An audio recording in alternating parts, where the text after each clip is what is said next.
Mbwembwe, shangwe, vifijo, and nderemo. All of those things mean what? Yes, maybe I didn't understand. Means you need a kamusi. I don't speak Kizungu,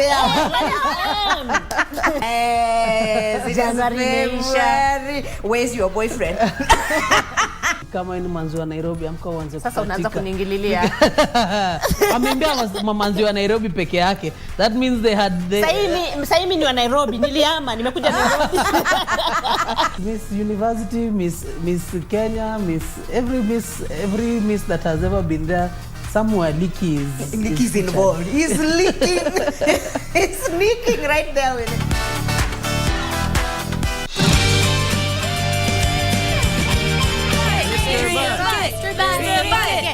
Where are you going?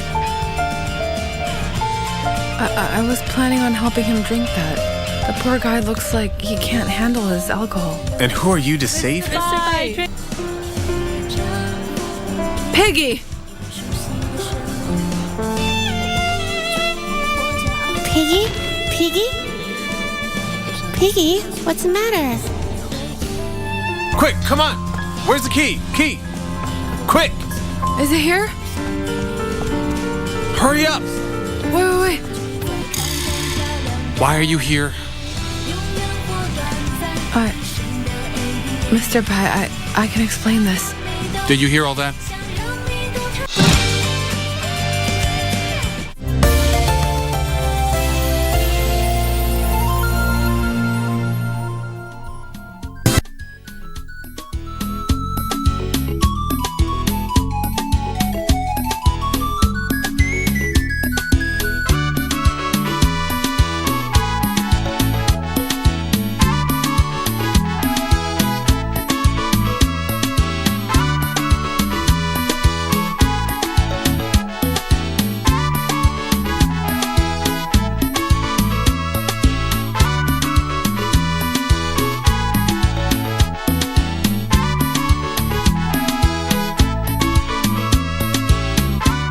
As you drive 72 kilometers north of Lake Nakuru, you find a mass of giant fig trees, which creates a cool haven and a limpid stream of fresh water, which adds to the oasis ambience. This is Lake Bogoria National Reserve, a home of mammals and one of the best places to sight the Great Kudu. Lake Bogoria is also home to an awesome array of plants, all uniquely adapted for survival in this habitat. With regards to natural heritage, we talk about both botanical as well as zoological sciences. And in this regard, the National Museums of Kenya, as a conservation body, as a conservation organization, we're looking towards the sustainable utilization of natural resources for Kenyans, in order that we are able to take care of the environment as well as ensure that the livelihoods of Kenyans is secure. And we do this in a lot of places, and we deal with local communities in particular to deal with this. And in a number of places where we are currently operating, starting from the coast, we have the Arabuko-Sokoke forest, where we are working with the local communities to see how best they can utilize the natural resources in Arabuko-Sokoke forest, for example. The butterfly farming as Kipepeo project is a very important conservation area where the local communities benefit economically while conserving the forests. But more importantly also, right now we are in operation at Lake Bogoria, and this is where we're dealing with the communities, we're dealing with the Lake Bogoria settlements, and we're seeing how best can the ecosystem within Lake Bogoria be conserved, while at the same time the local communities are secure in terms of their livelihood. This is an arid area, receiving barely 600 to 900.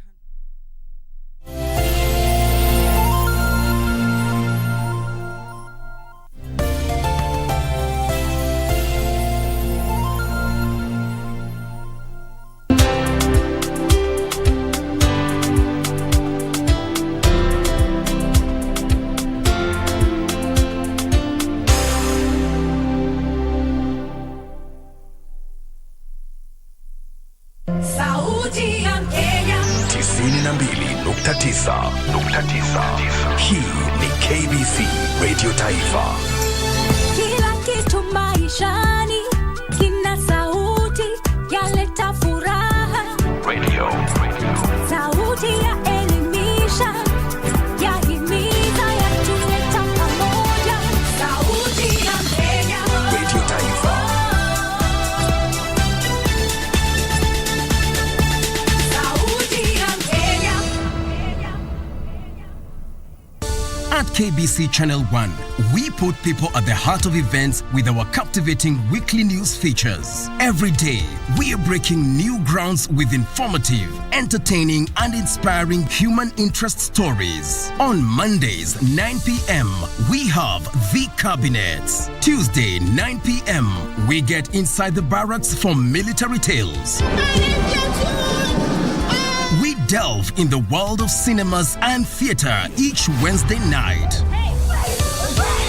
For the young and industrious, make a date with us every Thursday at 9 p.m.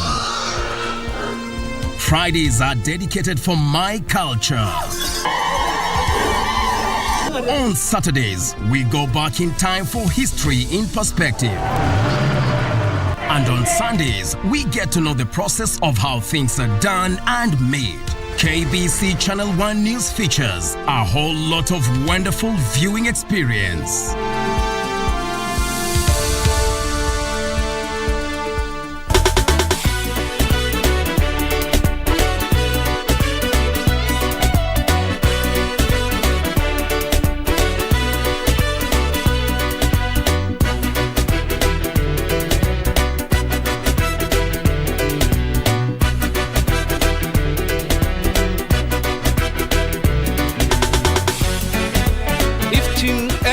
Ilaiska umada. Kwanza nikapikwa ile inaitwa nini? Scandinavia. Nikapikwa Scandinavia yote. Wewe. Scandinavia ni nini? Ulifanywa scanning. Uliwahi niona nikiharvest? Hapana, kuna organ zako nimeharvest. Siwezi jua lakini sijakuwa kwa hospitali. Kuna zako nimeharvest. Kwani ujijua? Hapana. Swali ni where did the second kidney go? Tell us. Maambia sisi. Kwa hivyo nikeleza mahakama ulikula imondo, alafu narudi kupeleka watu kotini. Ati kwamba ukakula imondo na hata maybe ulikula mpaka figo. Na hicho kwa nasema wrong. What do you mean? Kwa hivyo mimi nitamkata aje tumupike yeye ni Sakura. Unajua hii ni koti na ukiwa unasema urongo tutakufungia. Utakama tunauzwa. Haya, uko na kidneys ngapi? KGs zangu wasana naso. Umezipata? Nani amesema story ya KGs? Umeuliza aje? Kuna kitu mimi ukupatia? Wewe kazi yako ni? Kuna kitu mimi hukupatia? Hapana, upatii mimi wewe. Hakuna kitu uchapatia mimi.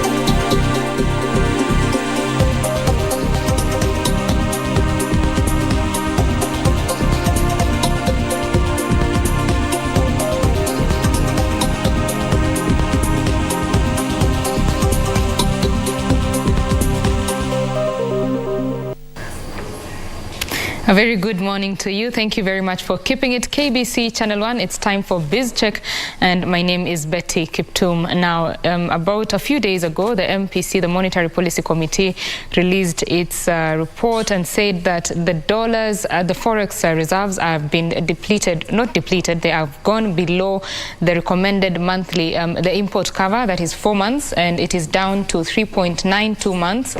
In November, that particular import cover was at 3.94 months. Now, we want to just find out how the economy is doing and what this means for the economy. And to have this conversation in studio is David Kingo, who is an economist. Thank you very much for joining us. Pleasure, and thanks for the opportunity to be here. Always a pleasure. Let's just start with breaking down those numbers. Why is it, first of all, important to have a 4-month import cover in terms of forex reserves? Basically, what that one means is that for you to buy, let's use the local language, yes. An example that everyone perhaps can understand. Mm-hmm. When you want to buy something from abroad, you don't buy with Kenya shillings, you buy with USD. or rather an internationally recognized currency is USD for that case. So where do you get this money from? Of course, for me, I have Kenya shillings. I have to walk into a commercial bank and tell them I want to channel my dollars to this particular entity, perhaps in China or perhaps in America. So the bank will use its own dollar in a certain account, exchange with my Kenya shillings, and pay whoever I'm buying from. So that particular circle, that particular clearing where this dollar were found by the commercial, that account that perhaps owed these dollars in the commercial banking setup is the one that needs to be cushioned. So these particular ratios are given to the CBK to ensure that every commercial bank or whoever is transacting internationally, they have enough currency for anybody who wants to buy to get that particular exchange.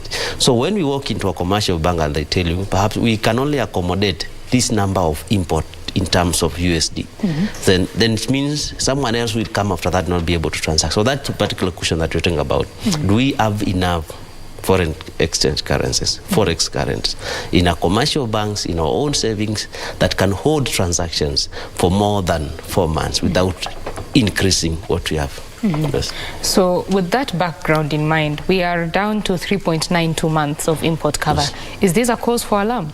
Definitely, it's a cause for alarm because Kenya is majorly an import country. We don't export. Because once we export, it's the only way that we are able to increase that particular reserve.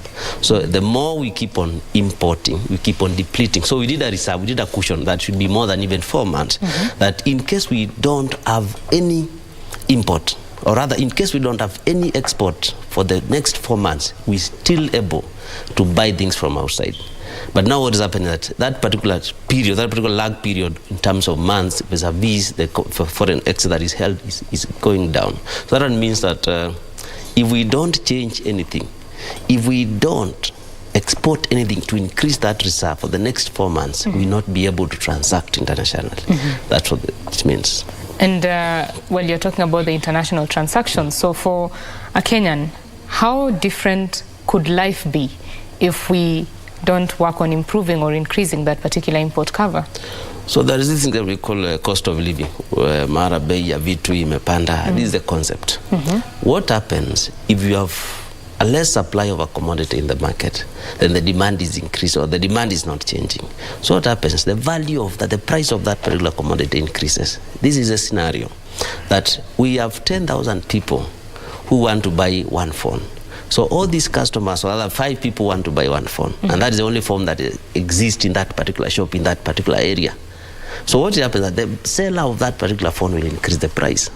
So if we keep on demanding this dollar and it is not increasing from the supply side, then the foreign exchange rate will go up from perhaps 120 to 140 because people are demanding and it is not there. So the institution that owns this particular currency, they will increase its value to take advantage of the high demand. So when we import something at 140 perhaps, and before we used to import at 120, we've imported rice, for example. So what will happen to the price of rice at my local shop in the village? Of course, it will go high. So that particular reserve tells you that we are looking forward into high inflation, we are looking forward into high cost of living. Yes, basically it is that. That is the situation or the future that as it stands. I would like you to paint a picture for us. Countries maybe that have gone to the level that they do not have an import cover. How does this look? We've had such scenarios, and mostly, of course, in Africa. And they end up what we call hyperinflation. Hyperinflation is where the inflation has got to more than double digit. Double digit is above 9, 10 point something. So that particular situation of hyperinflation, you can only rely on aid. With less supply of goods and services in the economy. And when we have such particular setup, of course, the economy comes down and it's no longer disciplined, and people will consume what they want. If people used to consume quality fuel, of course, then people will start inflating that particular fuel to cover that particular margin. So if the market comes down and the market is no longer controllable, and then we have smuggling of goods through unofficial channels. Because if I need dollars for me to go to, as a commercial bank, import something from perhaps another country, all that process is not feasible because the foreign exchange is not there. It is becoming too expensive. So then they look for other channels, what we used to call magendo, kitambo, so through other border channels. So it brings the market down. Yes. It brings the market down. As you, of course, rightly put it, Kenya is dependent on imports. Yes. Will it mean that at some point, hopefully we don't get there, but could we get to a point where there are no you have money, you go into a supermarket, but there are no commodities to purchase? Yes, of course, because remember we import a lot, and so much of the item that we consume locally are imported. Perhaps including, we've seen conversation of rice, sugar. So this person who was importing rice, he or she is not able now to import because the currency, the USD is not there to that particular international transaction. So this particular person who imports sugar brings it to Nairobi, it is packaged and sent to my local supermarket. So that particular process is not happening. The supply channel is now interfered with. So you go to that particular shop in the village and you don't find sugar, you don't find rice. So you have money but you cannot consume. And that's what we call hyperinflation. Those are the aspects, those are the premises of hyperinflation. Last year, some manufacturers said that they could not access dollars, to do their imports. Do you feel that we will hear this particular sentiment in the next few months? So the sentiment that perhaps that we might expect and we might see that they might not say perhaps we are not able to access dollar. They'll say it has become too expensive for us to import items because the foreign exchange rate will go up, of course, so that you can be able to, the holders of this particular currency want to make the biggest margins, but no more profit out of this particular demand, given that the supply is getting low. So what we only expect is that foreign exchange going high, our currency losing value. So and that's the complaint that we will have, and that one will push importers out of the market. Yes. Let's talk a bit further into the inflation issue. Currently around 9%. How does this look? It's quite bad. I think we've had the high of 8.8, now 9 is becoming a new record that we are seeing. It is quite terrifying, quite scary. But when we look at the reality in terms of the highest items that make the inflation index, this is unga, for example, that we consume here in this particular country. It is 200 shillings, so it has become very expensive. So of course it contributes to that particular aspect of high inflation. Look at petroleum products; it has become very expensive. So and these are items that we consume heavily as a nation, and they make the biggest contribution of our inflation index. So of course it is quite risky that we might be facing a double-digit inflation that might be first in history, perhaps. Yes, but of course we think there are mechanisms that the government will try to see, because when the new government came into power, they say they are going to scale, they are going to the new project, they are not going to fund any extra high expenditure projects, so that they are able to cushion the inflation rates. But when we see an inflation of 9.something%, so we are of 9.something inflation points, meaning we are going to double. So the government needs to sit back and agree. Well, the subsidies, what we're holding this particular inflation, once we open the subsidy and say we're not going to subsidize anything, the inflation has gone very high. So are these subsidies helping? So that conversation needs to be had, and it should be discussed and see whether the inflation would bring things down, because we need to cushion the public in terms of consumption cost. We will get to the taxation bit in just a little bit. Yes. I would like us to talk about the global scene. You've talked, of course, about the high fuel prices right now. OPEC was meeting, was it yesterday? Yes. And it was not likely that they would bring anything down. Yes. There is a precedented global recession. How is this going to impact Kenya? Of course, as I said earlier, we are net importer, and basically what we consume must come from outside. And remember, the value of what we export is still low compared to what we bring here in this country. So that means when the entire global economy is shaking, of course, Kenya will have to shake, because of course we rely on them. It is us who is facing that particular recession out there, because our food comes from out there. Most of what we consume comes from out there where we have crisis. So basically we get affected a lot. And then it's about the government now to reason out which priorities do we have. Do we have to cushion the public through subsidies? Do we have to stop doing some cost projects that are very costly? The other aspect is that Once we have recession out there, and of course Kenya is affected because economically the world is one, so then there are those projects that the government will say, we will not do this particular project that to cushion the public. But remember, the government is the highest spender, is the highest supplier of money in this economy. So when they don't spend, of course then the public will start crying. So it's a catch-22 situation, but of course there will be mechanisms that perhaps the government will come with to ensure that the recession is cushioned locally. Clearly, the government has a lot of balancing to do. Yeah, you want to net a lot of the maximum taxes you can, so that you can make sure that the bills, especially recurrent expenditure in this country is very high. The government proposed that the recurrent expenditure be cut by 300 billion annually. Yes. Is this achievable? So far, because they say they'll be able to achieve that by January, and there are so many circulars that have flown across the public sector regarding some cost cutting, some projects being postponed. So of course they have been able to reduce that particular budget by 300 and something billion. But if they have other ways to spend that particular 300 billion, then it's okay. The only risk is we reduce by 300 billion. So this 300 billion was supposed to push the economy by how much? In terms of reducing the inflation. So if we don't do that, then the economy is not able to spend this particular 300 billion. Of course, now we expect some issues in the economy. So I'm sure they've been able to reduce to some extent, and we have seen those conversations in the public sector. And they are all talking about we will do. We've not seen them launch extensive, very big projects. So basically, let's say they're on a go-slow in terms of the budget. Yes. The manufacturing sector is a very key sector in ensuring that we are reducing our import bill. Yes. At the same time, they are complaining that there are all these taxes that are being proposed. There's the electricity, the cost of electricity that is set to go high if these proposed electricity tariffs are approved. How do you think the government is supporting value addition within the country?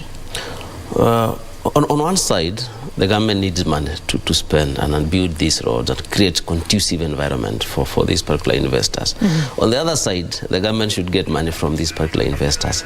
So they need to tax these people perhaps to do the investment that they want to do. And of course, sometimes it chases these particular investors away. So basically, what is trying to happen is this. For those particular investors locally, there need to be discussion in terms of taxation for those particular investors that are around, that we have a particular discussion. These particular suppliers, or rather manufacturers who are in this country, they have been here for some time. Can we agree we will reduce some tax, or we give you tax holiday for some specific taxes for this number of years? If you produce a certain number of products that perhaps have direct effect or direct impact to the public in terms of cost of living, which type of tax do we need to discuss? So there needs to be that particular conversation. Right, let me just cut you short a little bit. I'll come back to you a little bit later. We want to take the viewer to Serena Hotel in Mombasa, where the closing ceremony of the post-election seminar is going on. Aaron Cheruyot, Senate leader, is speaking. Let's listen in.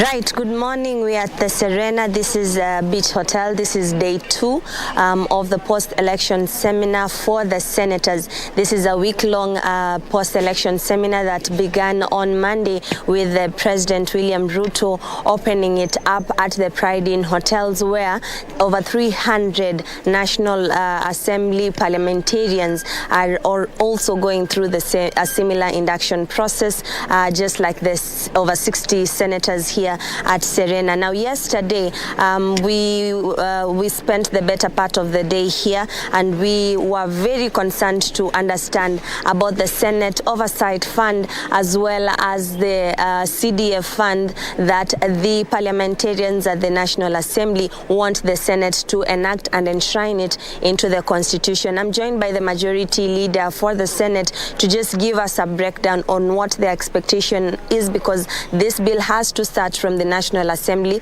to come to the Senate for them to ratify it. So what are the details that they are expecting to have, the bill to have, and as the CDF comes to the Senate, what are some of their expectations? Karibu sana. The bone of contention are the funds that are being allocated for the development. as a Senate, do you think we really need these funds both for you as senators and them as National Assembly representatives?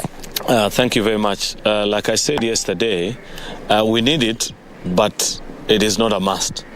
I said we need it because having served as a senator, this is now my third term, I know for a fact that we can be more effective as senators if we had a kitty that ensured that we have better capacity in our offices to carry out our duties, our constitutional mandate actually in holding governors to account for the funds that have been sent to the devolved unit, and ensuring that we just don't sit in Senate and await the Auditor General to carry out an audit process of perhaps maybe 1 or 2 financial years that have passed. If we had the resources that would allow us to check on the budgeting process and have detailed study of some of the development plans that are being laid out, would make the role of Senate more effective. However, we have since argued that could be done either as an individual senator of a particular county or corporately by enriching Senate through this capacity to be able to hire professionals actually who can do this job alongside that of the elected senators. However, is not the key priority of what we are discussing here. What we came to do here is capacity building for members of parliament. This training is being run by CPA, Commonwealth Parliamentary Association, a gathering or a union of all the Commonwealth Parliament that borrowed from the Westminster model, ensuring that the new members get to appreciate what are their roles, what are their duties, what is expected of you as a member of the Senate, what are your powers, what are your privileges, what are the responsibilities of you, how you can become effective as a legislator, how to craft your bills. So it's a very necessary training that you're giving to members of parliament, and it's not just something for new members of parliament, it's something that even those of us that have been around long enough continue to learn and become better at what we do. So it's an immense privilege to be here. I wish my colleagues well as I listen in, as I learn, and become better at what they're doing. Okay, the Deputy President is expected here at around 2. What exactly do you want to hear from him? Because it is very paramount that the executive have a seamless relationship with the oversight bodies, both at the Senate and at the National Assembly. But what are the key issues perhaps you expect him to touch on? The Deputy President constitutionally is the chair of IBEC, Intergovernmental Budget Economic Council. He plays a very critical role in terms of the relationship between the county governments, the national government, and now us as parliament, especially Senate, which is a body that represents counties and serves to protect their interest. Him coming here will be good to hear the reasoning of the recommendations that they have so far made in IBEC, craft a picture of what is happening, what are the challenges that are expected, why, for example, when governors are demanding, I've seen figures of 450 and things like that, whether is it possible, is it not possible, what better model can be availed to manage these challenges. Many county governments are actually receiving about funds for the month of October and November, while we are now in February. You know, what is the challenge? When do we intend to catch up? How will we ensure that devolved units actually don't continue to borrow heavily? So this is a very a live conversation actually that we want to have with him and hear what are the proposals, what is it that Senate in his thoughts he thinks Senate ought to do better, hold governors to account, and as we pass our laws, ensure. Of course, we want to hear about the promise that the president made in his inaugural speech on the 15th of September about transfer of functions, all the remaining functions in 6 months' time. So what is the latest from ITGRC, which is a statutory body that's carrying out this responsibility? They give these reports in IBEC. There are challenges to do so with roads, which we hear county governors felt that needs to be managed better. So it will be an extremely interactive session, and we want to hear from them so that we learn all these things. Yesterday, the governors were demanding for an increment in their budget allocations.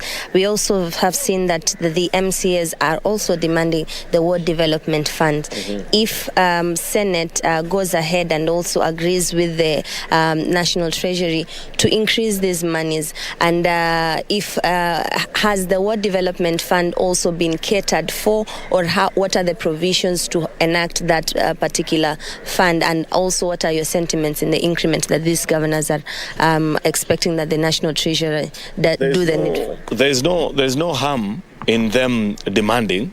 It's the nature of the budget process. It's supposed to be a tense moment. I need this, I need the other. But the reality and the decision maker is finally with us, members of parliament. The decision is between Senate and National Assembly, both for vertical and horizontal distribution of these resources. So there's nothing wrong with governors demanding. However, it's good that they live also closer to reality and understand the financial, the situation of our economy and the challenges that we continue to face presently. They are aware that we're not doing well. We are not collecting sufficient revenue as is expected. Therefore, even as we grow in terms of these programs, we need to know what is it that can be done better, either jointly or cheaply, actually, because at the end of the day, we serve the same people, both at the county and national levels. So, do you think they're being too ambitious in their ask? Of course, 450 is a bit on the higher side, but it's not to say that it's not something that can be done. Unfortunately, until we have complete ITGRC, that's complete costing of all the functions of that have been transferred to the counties, we are not able to tell up to this particular point what is the exact, or what will be an exact justified demand from county governments. We just keep on toying with figures saying, 450, 430. What are we measuring it against? You must remember that the mantra has always been resources needs to follow functions. So until we do a proper costing of all these functions is when we'll have a conversation about how much is justified on this particular financial year.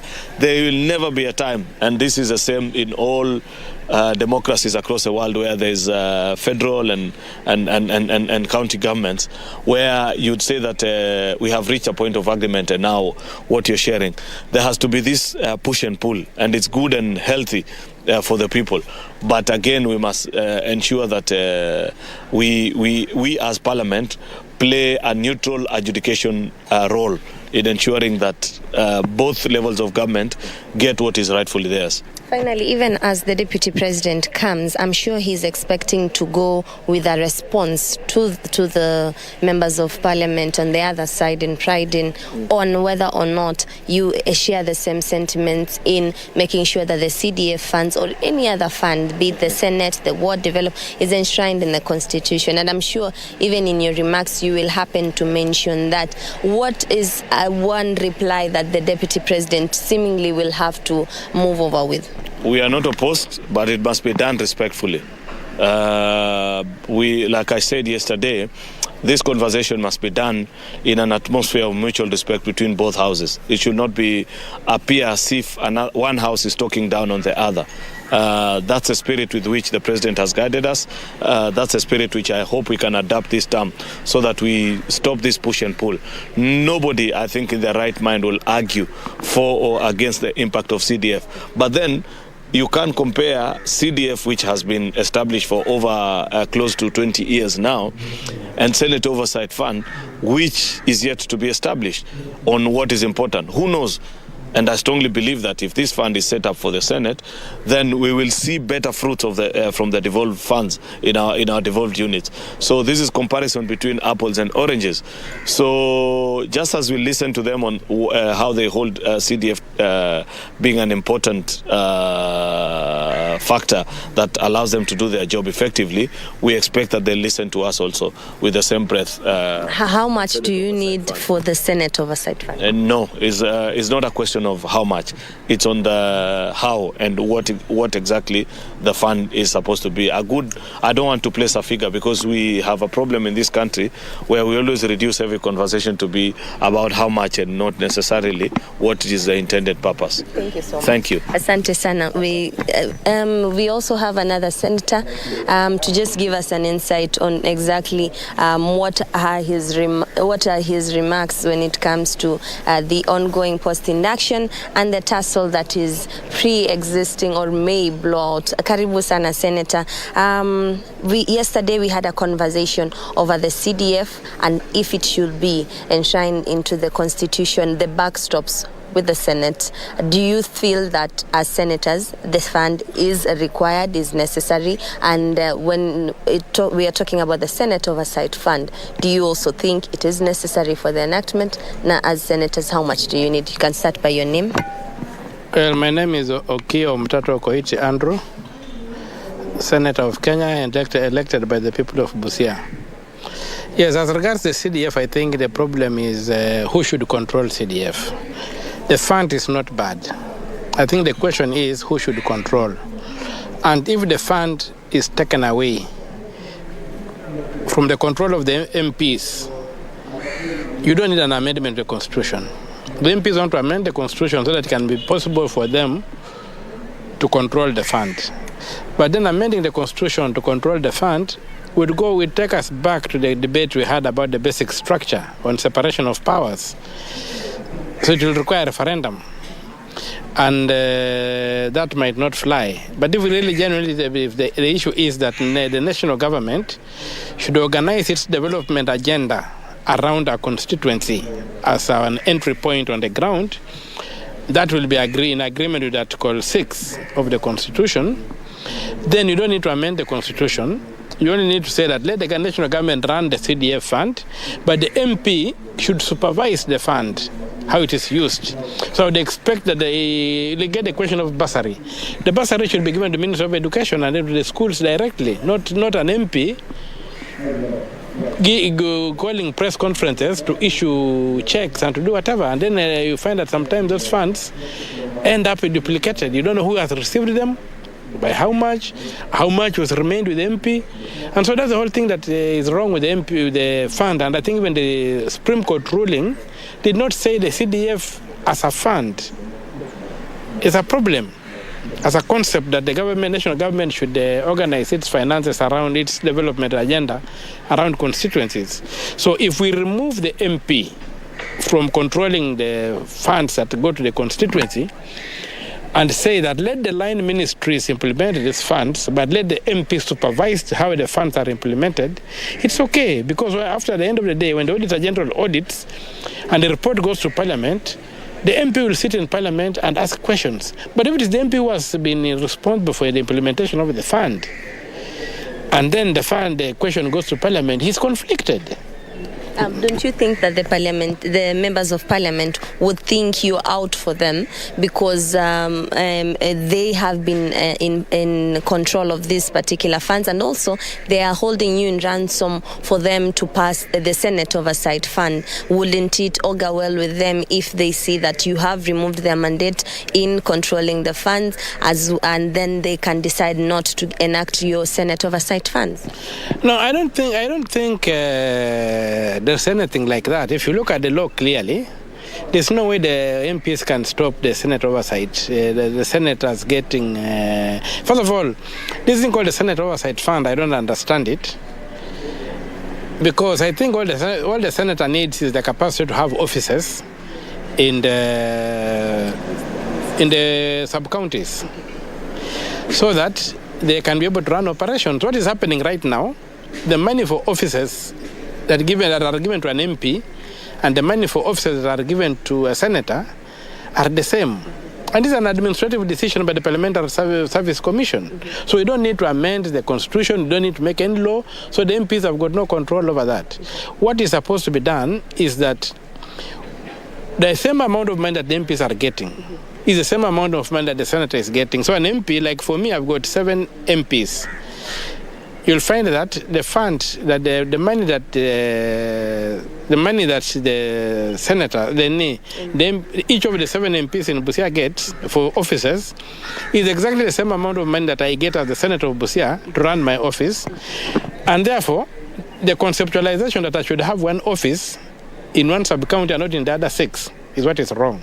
So what the senators are saying, for a county like Nairobi with 17 sub-counties, the amount that is given for MPs for offices should be times 17, so that the senator for Nairobi can have 17 offices to do oversight. The senator for Busia can have 7 offices. The senator for Lamu can have 2 offices. The senator for Tana River can have 3 offices. Are we together? So the question is not that the MPs can in any way block the senators from being financed. It's just illogical to give the MP the same amount of money as a senator. When the senator covers a constituency for oversight, and then senator covers a county, and the MP covers a constituency. So we are basically saying that the Parliamentary Service Commission should up its act and justify why it should give the senator the same amount of money to run offices as it gives to a county. So to an MP. So there's no room for amending the constitution or writing a new law or doing whatever. But when coming back to CDF was not an idea that came from Kenya. CDF was borrowed from India. When this, I think the MP for Laikipia at that time, was it Laikipia or Kipipiri? The MP introduced the issue that some government funds should be weighted at the constituency. In India it happens. And how does it happen? Well, we borrowed. This MP is involved in identifying priority projects. Then they prepare a budget for the constituency. Then the budget is taken to the National Assembly, which is approved. Then the national government implements that budget using its line ministry, if it's education, if it is agriculture or whatever. But then, under the supervision of the MP, you see, so that if it's bursary, the Ministry of Education has got its Ministers of Infrastructure of Education to be given the bursary for the area. Now, the MP should make sure that the bursary has gone to the cases that are required, you see. So the MP does not have the capacity to say, I will give my check to so-and-so, I will not give a check to so-and-so. You see, that's what the MPs are fighting. Now they want to amend the constitution to put themselves to be administering this fund, which is wrong. The fund is not wrong. The way it's administered is wrong. Okay. Finally, the governors are requesting for additional monies. Yesterday, your colleagues talked about the misappropriation that is happening and the pending bills that are there in the counties. What is your sentiments, even as Rigathi Gachagua, the deputy president, comes, because he is the chair, I understand, of the budget committees, and he's coming to lay out some of the proposals that the national government intends to do, even as the supplementary budget comes to parliament. But in your opinion, do the governors, are the needs, are the ask of the governors too ambitious, or it is okay for them to ask for monies at this particular time? You know, one thing that happened is that under the Kenyan law, conceptual, it's strictly under the Public Finance Management Act and the Public Procurement and Asset Disposal Act, you cannot have a pending bill. Because you can only procure when you have got money. That's what the law says. So the whole idea of pending bills violates the law. But what has been happening is that it's, the financing of counties has got what you call own source revenue. So some people have used that to budget for money they don't have. So they would say, County A will have an own source revenue of 10 shillings, but in reality they raise 1 shilling. But then they go ahead and contract people up to 10 shillings. So then those 10 shillings become pending because they did not raise the revenue to cover it. So then there's a need, first of all, to audit the pending bills and their justification. Where they have been rightfully, where there's value for money, I think they need to be paid. But then we need to now to rein in our governors from coming up with fictitious revenue collection figures. Number 2, no procurement should be done where there's no money. so we don't have this issue of pending bills and we clean it up. Now, the question of governors asking for more money, everybody asks for more money. The issue is a justification.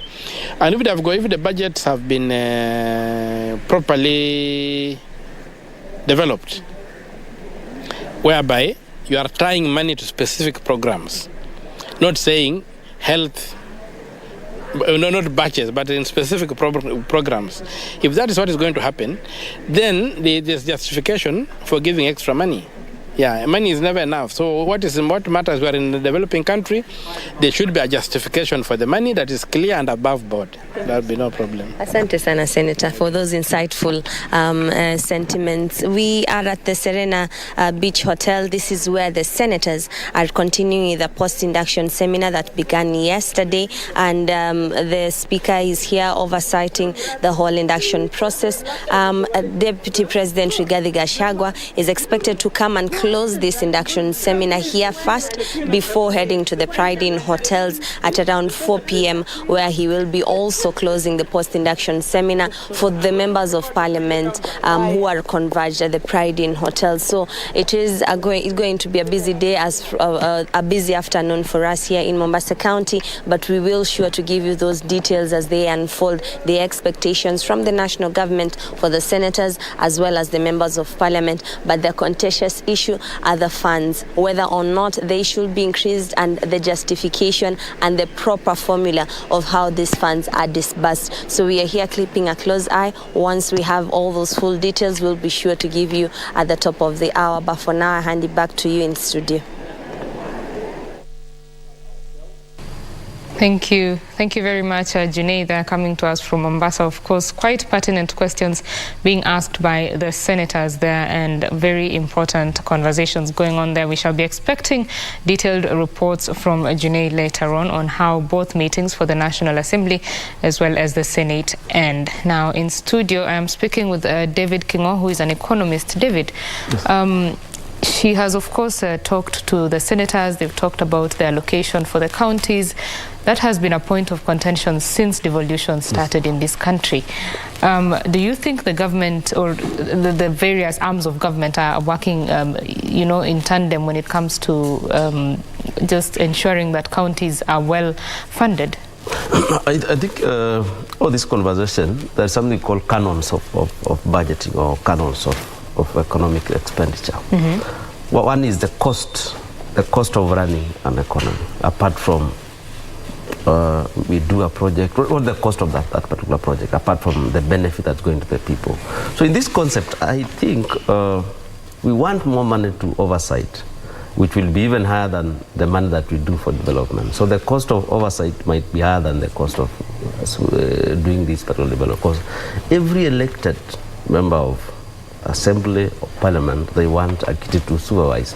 So I think it's a conversation that really people need to get sober about the much we want to be able to supervise. Then in terms of allocation of fund to the county government, of course we are not yet there, because some departments need to be devolved and they're yet to be devolved because the funding is not yet there.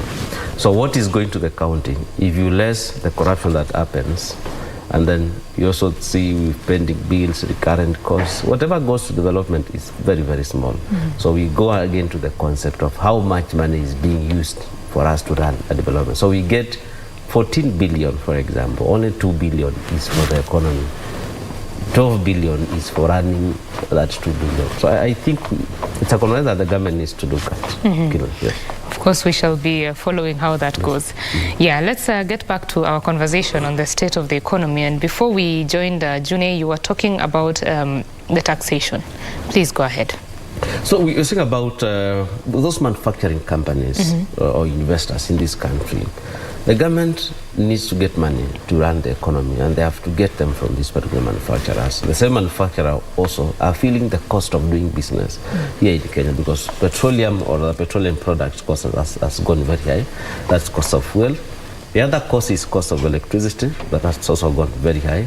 So most manufacturer parts will switch to solar power, which the durability or return on investment for that particular solar investment sometimes is questionable in terms of number of years that you rely on that particular investment. So all that increases the cost of production in this country. And what happens in the long run? These manufacturers will go away, or they'll stay away from this particular economy. So there is need for a discussion between the government and Kenya Association of Manufacturers that which tax holidays can we get? If we produce a certain number of goods, if we do environmental conservancy, can we have a tax holiday? Can we have exemption on some aspects? So that way we're able to encourage these manufacturers to be around and for them to produce more, to be able to tax in terms of, if we produce more, of course with more you need to tax. But when you tax on the investment arm of those particular manufacturing entities, of course the cost of production becomes very high and they tend to share away. So there is need for a discussion in terms of the tax structure for the manufacturers, because we want to say by Vision 2030 we need to be a manufacturing country. But the kind of taxes that we are running on these manufacturers, they are going away. I'm sure we have taken time before we hear a new mega manufacturer in this country. So what's all about that? It's all about cost of investing in this country. We had a discussion that went viral on social media. When Tanzanian president was around, someone talks about how they would come and invest a lot of the other Simon on the same, but they have never come. I think that conversation ended there. So there is need to be a discussion regarding the kind of tax that we tax our manufacturers. Yes. As we are making the business environment conducive for the local manufacturers, we're also looking to attract investors from other countries to invest here and manufacture here. But when you look at the taxes, the high electricity costs, and making our products highly uncompetitive in the region, isn't the government working against its promise? Of course, I want to mention something. Initially, we were told that for you to go and withdraw money from your bank, you need to give a 1 week notice that I'll come for my money this particular time. Then some institutions came, and now you can get your money on phone and all over. So the same concept perhaps will go to electricity supply. How many people in this country deserve to be paying for electricity, but they don't pay because they have not been connected to that power? It is a privilege to have power in this country. Unfortunately. It should be with everybody. So the number of people who have reached age of consuming power and they are not able to consume because they have not been connected are the ones that now where the government is saying we are not able to reap as much as the electricity company to be able to run our operations because we have a large number of consumers that we have not connected. What if someone else comes and says, now let us open this market for electricity? We have another supply of electricity and make sure all those people that are not connected, they are connected. So what will happen to the cost of power? It comes down, of course. So that concept is what we need to look at. Even if when you go to the concept of taxation, I was thinking, how many number of people do business in this country, but they don't pay tax because they are not connected to the tax payment system or the tax payment structure. So if we are able to connect everybody to be able to pay tax, there is another canon of taxation, ease of paying tax. It will be very easy to administer tax and to pay tax. So if we have this another population connected to the taxation system, of course then that will reduce the cost of tax in this country, or rather the government will get enough from these particular people. So then we'll say, let us now reduce the tax percentage that we are running on this economy because now we have more people into the tax bracket. So the thing is this, can we have more people to the tax bracket? Can we have more business to the tax bracket?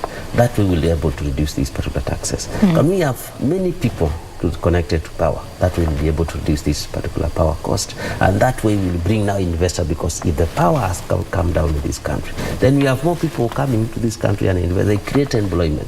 That person who did not have a structure for him or her to have connection to electricity will get a job from this particular manufacturer and go and buy a plot. That plot will be connected to power. So this particular cycle, when we close one side, the entire cycle closes. So we need that particular discussion. How many people are not connected to tax system? How many people are not connected to power?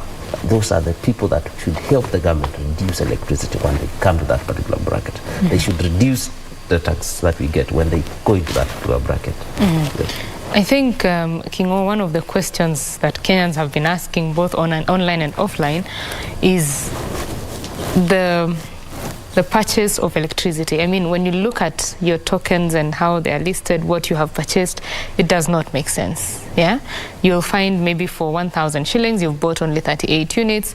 The rest of the money is allocated to, you know, some charges. Could you help it make sense for Kenyans? Of course, there are taxes on that particular tariff for electricity, and there are quite a number of them, because the cost of supplying power, of course, it is expensive. And then there is the question, can we do away without these particular tariffs on electricity? Can we work without those particular tariffs? So we have the EPRA aspect on Kenya Power. I think they say they need to be included in terms of discussion or pricing that particular power. Remember, the electricity supplying company is the one that knows the cost of putting that power on someone's bulb. And then someone else independent now comes and say, no, this should be the price of that particular power. So that particular discussion creates friction. Who knows the cost of power? Because you determine the price from the cost. So the supplier knows, yes, this is the cost of placing this power on this someone's power. But then someone else, no, we have a formula for giving pricing this particular. And that person comes with a formula, that formula comes with a cost on that particular token. So do we have, the president said, I think we have some unnecessary institution that we need to discuss whether to bring them down, consolidate them, and reduce this particular cost of running business for the government in this country. So some costs are legit, but then there is a question of, are they necessary? That we have all these particular costs on someone who is buying electricity. Because I think the cost of power has gone very, very high. As a person, I have noticed that. Yes. And, well, if the proposed hikes are anything to go by, it's about to go higher. I mean, for most people, they'll be paying about 21 shillings per unit. Yes. Currently, it's at 10 shillings. Yes. That is over double. Yes. And with the current cost of living that Kenyans are dealing with, these will probably just, you know, mess up their budgets. Some people will not be able to afford food. More people. There are people who are already not affording food, so more people will not be able to afford the basic commodities. Of course, all these costs will be pushed to the consumers, because once we increase the cost of electricity, that electricity cost is put on the item that we produce in this particular country. So if it is packaging sugar, for example, it is packaged by machine that are run perhaps on electricity. So what will the manufacturer? The manufacturer, whoever is packaging this sugar, will put that particular cost on that particular product. So it goes to the local consumer at a higher cost. So when we say we are increasing electricity from 10 to 21 shillings, we are literally saying we will increase cost of unga by 10 shillings. Yes. Well, that conversation continues in just a little bit, but the Cancer Summit is ongoing at the Safari Park Hotel. Stakeholders in the health sector are meeting to discuss the treatment, the status of cancer generally in the country, treatment, as well as public awareness of the disease that has ravaged quite a number of Kenyans. Let's just listen into that particular summit. Look at paper. Let those of us who are trained in looking at paper do that. And those who are trained to look after some of these illnesses, they must be given the opportunity and space to do that at the community level. We train them well, we give them the right tools, then we deploy them to the right place. Third is domestic manufacturing.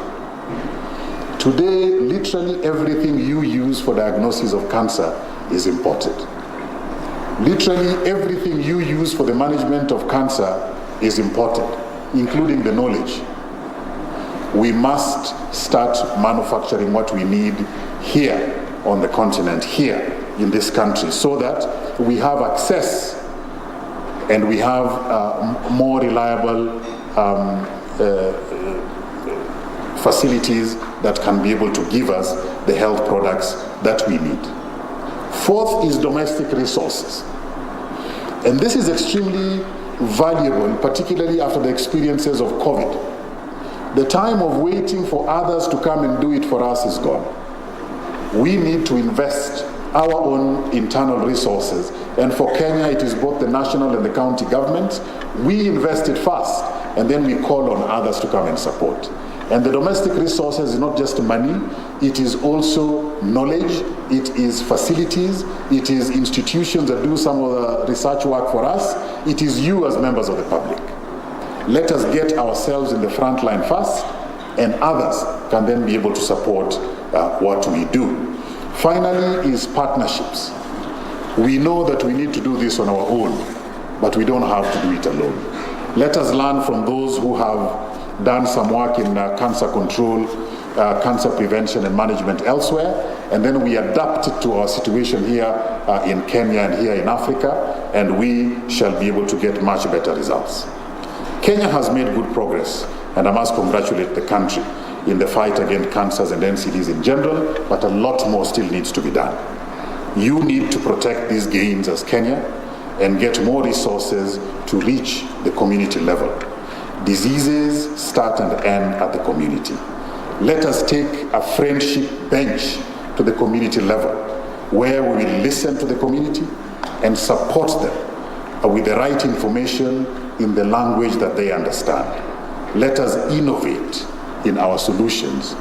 Let us be Kenyan in doing so.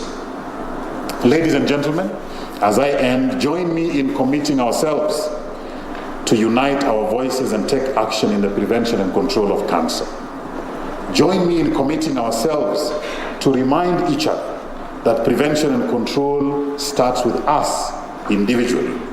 Join me in amplifying the call that it is time for us to unite our voices and take action not just against cancer, but all other non-communicable diseases. Prevention, management starts with us. Let's stop smoking. Let's get early treatment. Let's tell our neighbors that cancer is preventable and cancer is treatable when caught early. Let us be Kenyan and take care of our brothers and sisters in an appropriate way. I thank you very much.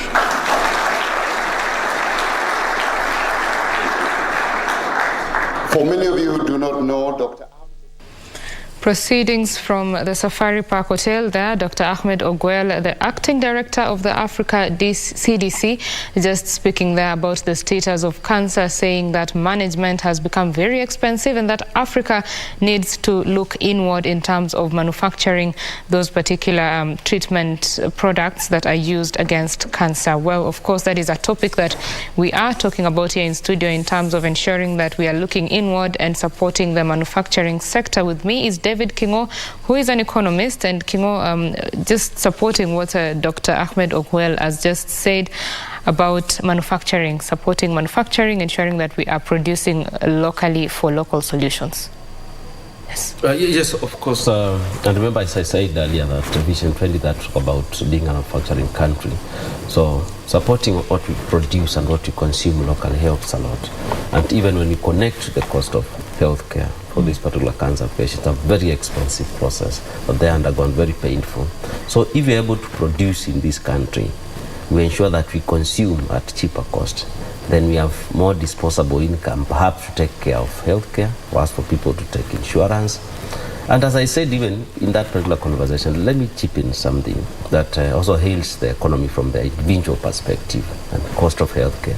Remember, we have NHIF, that people perhaps don't understand the concept of NHIF and why we should contribute. Because we will talk about economic growth in this particular country and how much money needs to be channeled to healthcare.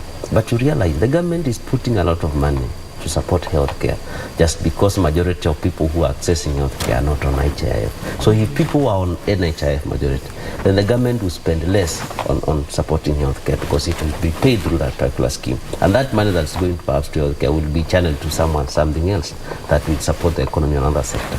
So it's a whole circle that healthcare is very critical and affect the economy and needs to be discussed and connect with any other aspect of the economy. Yes. Yes, let's now go back to what you are saying about manufacturers having to pass the costs of hiked tariffs, be it electricity as well as taxes. Just go ahead on that. Yes, we're saying about the cost of electricity. So when we say it will move up by 10 shillings, we are saying the cost of unga will go up by a certain shillings, because if I'm a manufacturer and I want to perhaps, we call them flour mills, so the cost of electricity has gone high. It will reduce my profit. You don't expect for me to bear that particular cost and not push to the consumer. So the cost of this particular product will go high. The other cost that perhaps also need to be included is the cost of oil. If the cost of electricity has gone up, unga has cost has gone high. The cost of fuel, because this unga will be transported by trucks. These trucks consume petrol, which is becoming very expensive. So the cost of living and the cost of goods and commodity in the economy, of course, goes high, and it affects. Because when they go high, the demand for these products come down. Because that's what will happen. If we've been consuming 1 kilo, that's gone for around, or rather 2 kgs per kg, that's 200 bob. It has gone to 300. So we'll be able to constrain ourselves as a family and say, let us get other items that perhaps we can get from the shamba, that we can get at a cheaper cost. So if this particular someone who has a flour mill was selling 10 packages per day, then they reduce perhaps to 5. So when they reduce to 5, so they also increases cost, because he has to make a profit with the 5% that he is going out with. Now given earlier he was doing 10 packets. So the entire concept increases cost of living. So increasing these key items cost, electricity and fuel, will have a very high effect on the economy. And of course, we've seen we go to inflation of 9.something. So Kenyans should brace for tougher times? Of course, it's not going to be simple as long as the inflation is at 9.something. Of course, that's the highest we've ever experienced, and you don't expect a miracle that it comes to 3.something points now. Of course, either it increases or it stays at a particular point, but we're going to have quite a tight period for the next, around 3 years. Around 3 years. Well, the government is optimistic that eventually it will stabilize the economy and bring the cost of basic commodities down. Well, of course, this is BizCheck that you are watching here on KBC Channel 1. Remember, you can interact with us on Twitter. We are at KBC Channel 1. My personal Twitter handle is at Betty Kiptum. BizCheck continues in just a little bit. We want to take a quick break. When we come back, we will be talking about the agriculture bit of it. The government wants to increase production in that particular sector in its efforts to bring down the cost of basic commodities. What does that look like, and are the current interventions working? All that is coming up in just a little bit. Stay with us.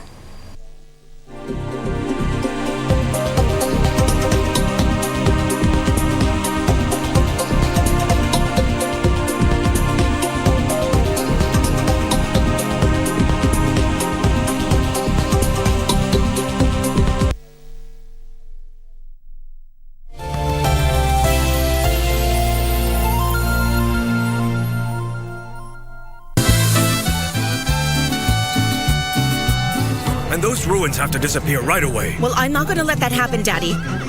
If you're really going to order to demolish those ruins, then you have no choice but to make the tractor run all over me. Just accept it. Alonso is the boyfriend of Fabiola. With Marisol, I will see her as many times as I please. I told you to shut up! There's something so dark, something weird being hidden, and I honestly can't understand why he hides it. Your father has a right to have his own life, and you have no right whatsoever to meddle in it, Fabiola.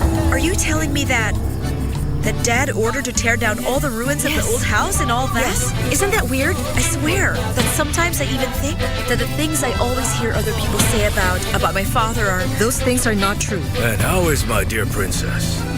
Daddy, you and I have to talk. Why do you sound so serious? What's going on? I want you to tell me about Tulio Irazabal.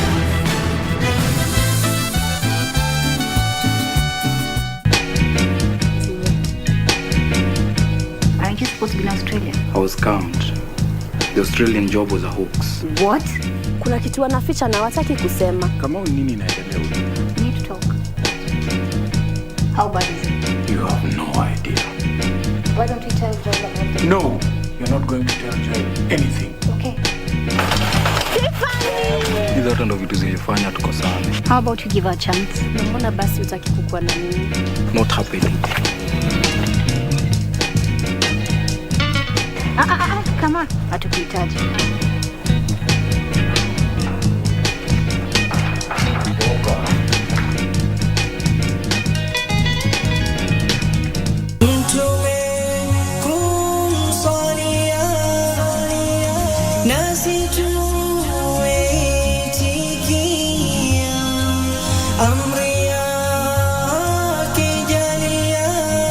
Maisha ya sahaba Abdullah bin Umar radhiallahu anhu, kama tulivyoweza kusikia, ni kuwa yalikuwa ni maisha ya kumpendeza Allah subhanahu wa ta'ala.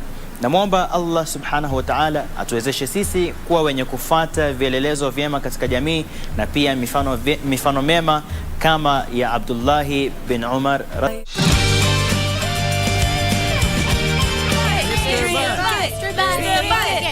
Where are you going? I was planning on helping him drink that. The poor guy looks like he can't handle his alcohol. And who are you to save him?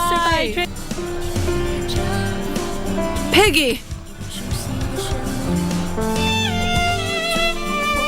Piggy? Piggy? Piggy, what's the matter? Quick, come on! Where's the key? Key! Quick! Is it here? Hurry up! Wait. Why are you here? Mr. Pai, I can explain this. Did you hear all that?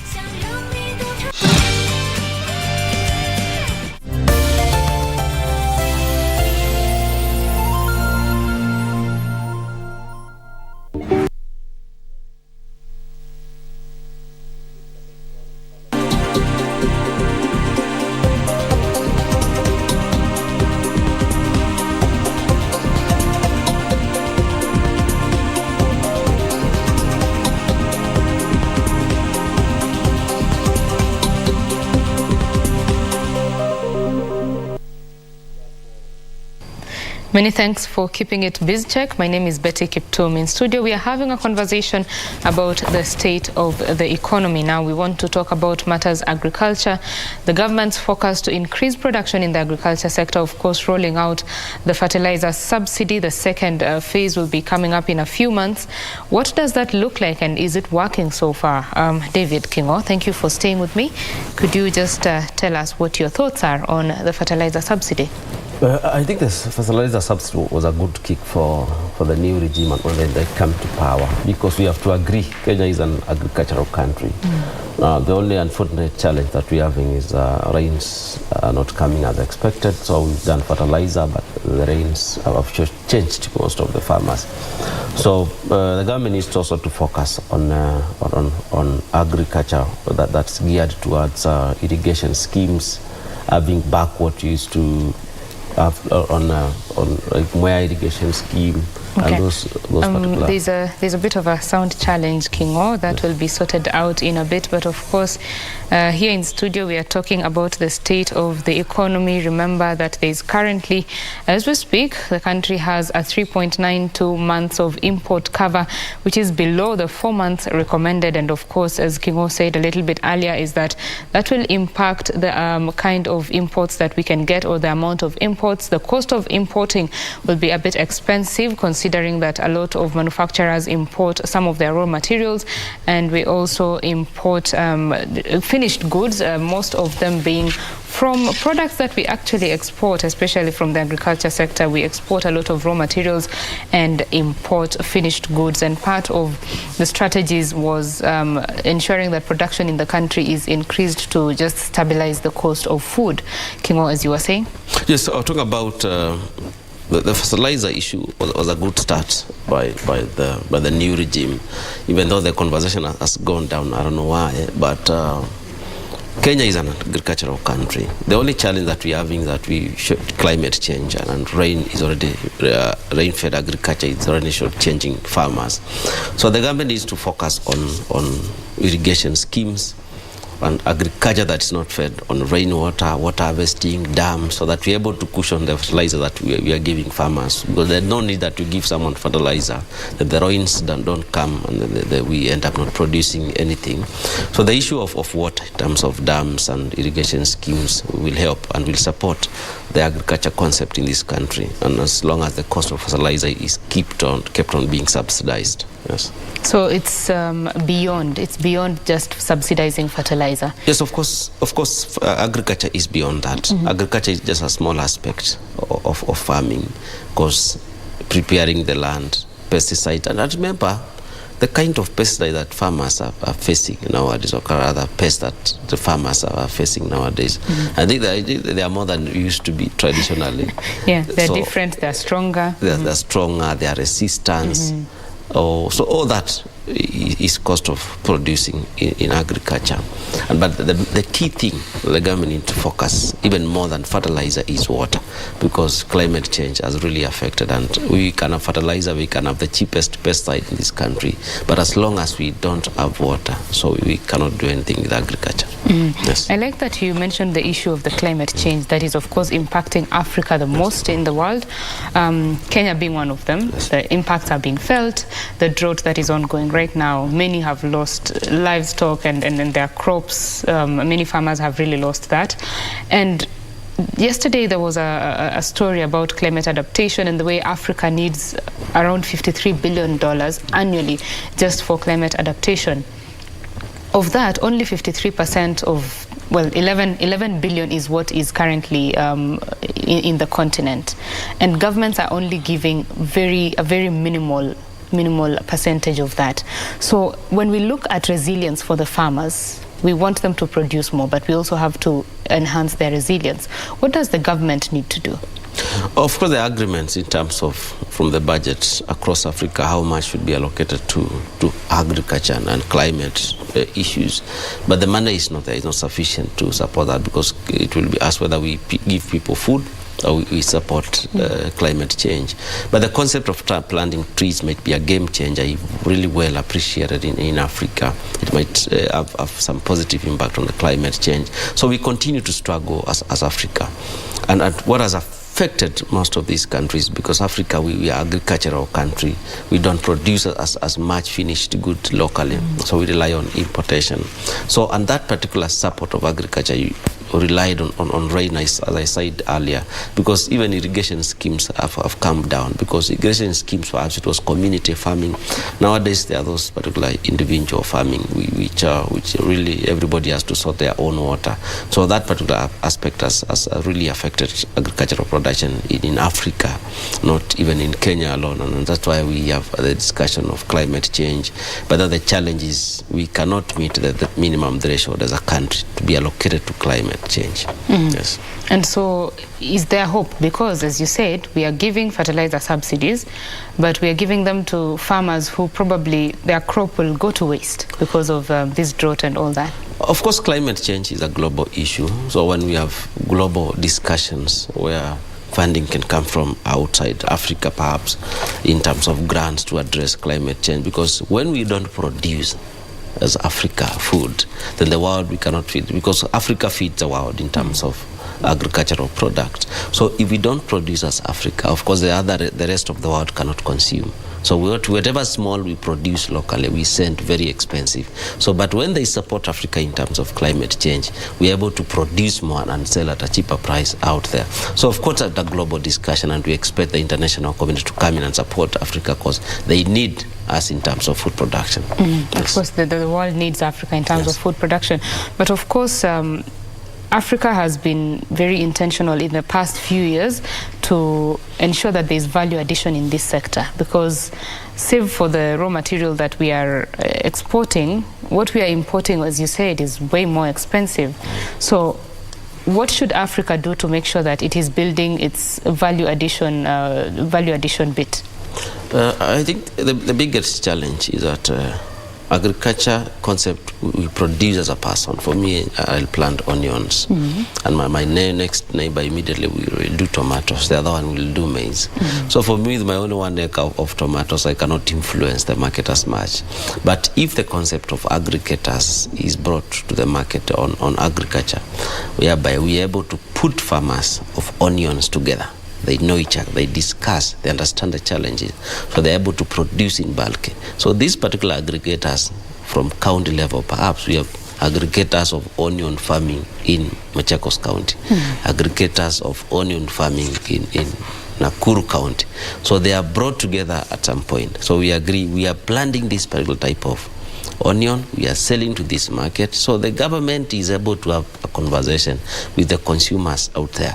We have sent this number of farmers to produce this particular product. We've given them this seedling and we expect this particular output.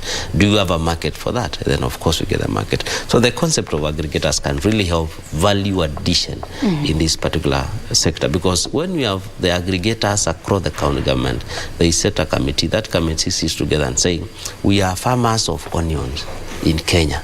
We have one farmer in this area, another one in a certain area.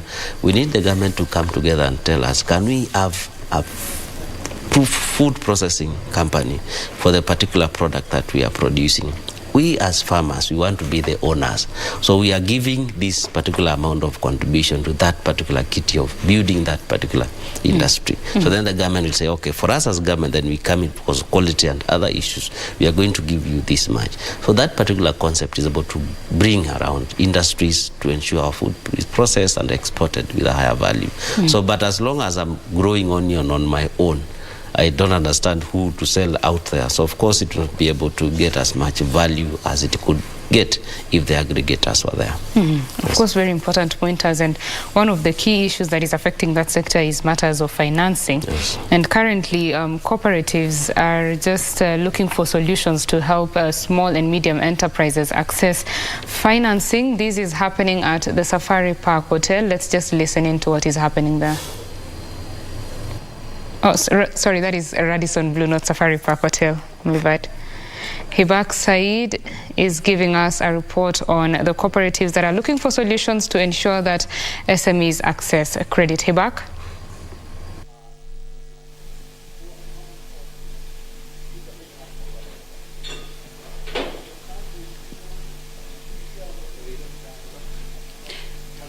Thank you, Betty Kiptum. We're coming to you live from the Arboretum Radisson Blue, where various SACCO CEOs have converged to speak about how they will be supporting MSMEs and ensuring they lengthen, or rather they expand their lifetimes, considering that most MSMEs in Kenya die before their 3 years. And with me we have the cooperative subsidiary that is dealing with mostly SACCOs. So if you could just introduce yourself. You're currently live on BizCheck KBC Channel 1. How will this help MSMEs in Kenya? Thank you very much. My name is Vincent Marango, Director in charge of Cooperatives Banking Division within Cooperative Bank. We are delighted today to be hosting a couple of SACCO and cooperative CEOs. As a bank, you know, we have a subsidiary of the bank called COP Consultancy and Bank Assurance Intermediary. So it's a capacity building and training unit of the bank that is wholly owned by the bank.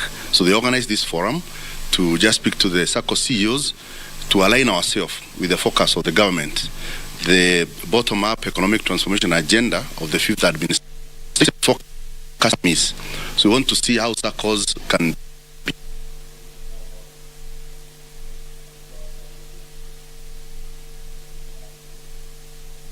strong on MSMEs.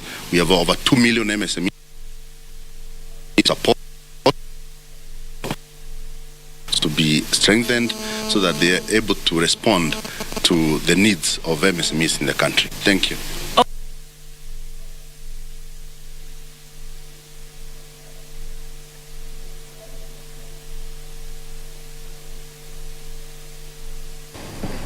Are taking up. Well, so COP Consultancy and Bank Assurance Intermediary does training programs for SACCOs and also MSMEs, whereby we train them on financial literacy, issues to do with strategic plan development, issues to do with developing business plans, how to do cash flow analysis, their financial management, so that when they go to face financial institutions like our Cooperative Bank, when they go to the SACCOs, they're able to interact and they're able to know what kind of products to access. They're able to know how to negotiate for rates and other tariffs, and they're able now then to be supported in their business by keeping their records very well, by doing their cash flows and financial records. They're able to be supported much better. Yeah. And I'm glad that you've spoken about negotiating for better working terms. We have an alliance that deals mainly with MSMEs. If you could just tell us, you were speaking about the dollar shortage and how this has affected a lot of MSMEs. How do you then expect SACCOs, or what do you expect from SACCOs in order to ensure that businesses can be run more smoothly? Good morning. My name is Ben Mutahi. I'm the chairman of MSME Alliance of Kenya. We represent the SMEs in this country, whereby we encourage them to trade.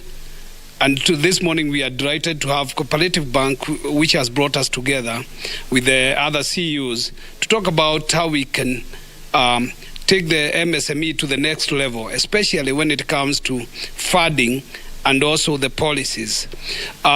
We spoke about the dollar issue, which has affected the importers and SMEs. Most of them are also importers. You know, this country is an 80% importing economy, whereby dollar means a lot. We are at about that % increase in dollars. So if the government can do something, and we are sure that it is possible, together with the banks, to have the dollars where we can be able to do the import, the cost of living will come down, because you realize we represent the people on the bottom line of business. It's like we are the soldiers of this economy, whereby anything that happens starts from the bottom up, coming up. So small traders or MSMEs are the real people who are feeling now the heat of the cost of living, dollar, and everything like that. You've also spoken about how you expect some SACCOs to be giving short-term loans or quick loans for MSMEs so that they can do their services better. If you could just tell us more about that. Actually, we would encourage or request the SACCOs to come up with products whereby they can even give daily loans. We have Chirocs, which give loans to SMEs in the morning and they pay in the afternoon. We have other digital money lending, which give out money in a daily basis and you pay, or even in 2 weeks' time. So we would encourage the SACCOs to come up with the new products whereby I can get money in the morning and pay with a small interest in the evening. And tomorrow again, I'll do another business, or I will expand my business. These are challenges where small-scale traders or small SMEs have been facing. Cooperative and the SACCOs can come in and save this situation. Thank you so much. And as you are aware, Betty Kiptum, in a few minutes, or rather in a while, the Cabinet Secretary for Micro and Small Enterprises and Cooperative Development will be gracing this occasion, and maybe we'll be talking about the issues that we have just addressed. As we know, the Hustler Fund, or rather the second stage of the Hustler Fund, mostly deals with MSME loans and how the MSME loans are going to be taken, or rather are going to be given by SACCOs, and how the government is going to come in to ensure that small businesses can gain this, especially with very little servicing, and how this will enhance the economy in the grand scheme of things. But for now, as we wait, back to you in studio, Betty.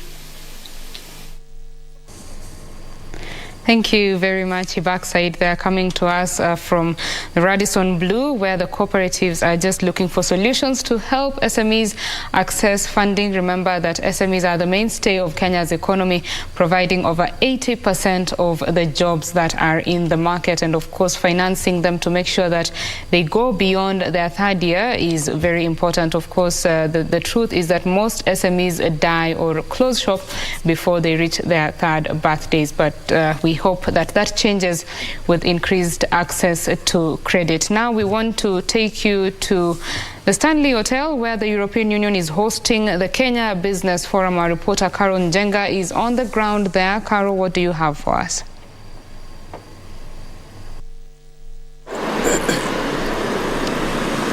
Well, thank you, Betty Kiptum.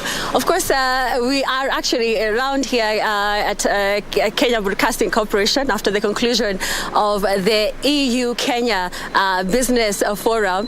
And I'll just give you an update of what happened earlier on in this business forum. We saw that this is a precursor to the business forum that is expected to happen on the 21st and the 22nd of this month, where businesses from the Europe, that is around 250 businesses, and another 250 businesses from Kenya, that is organized by Kenya Private Sector Alliance here in the country, are bringing together these businesses to ensure if they can get some economic opportunities, and also see where they can ensure that the balance of trade between Kenya and the EU is balanced. Remember, Kenya is one of the greatest, or rather EU is one of the greatest exporter of Kenyan products, and we have seen products like flowers, as well as manufactured goods, as well as agricultural products being shipped to Europe, and also EU sending their imports, or rather sending their goods right here in the country. So Kenya and EU have a great relationship when it comes to trade, and we are also seeing that this business forum will focus on this trade balance, and will ensure that some of the bottlenecks that happen when it comes to shipping of Kenyan goods to the EU will be addressed on this day, that is the 21st of February and the 22nd of February. On that day, we're expecting President William Ruto to officiate the conversation when it comes to this business forum, and also we'll have other dignitaries attending the event. It's a high forum that is expected to happen this mid-month, and we'll be looking forward to bring you details of what the ambassador, the EU ambassador to Kenya, said when it comes to value addition. When it comes to 10 key areas that this business forum will focus on: transport. They also focus on water. They focus on agriculture, value addition. These are the key sector areas that the EU and the Kenya Business Forum will focus on. About 1,000 delegates are expected to arrive here in the country mid this month, and we'll be giving you details of that and much, much, much more. Back to you, Betty Kiptum.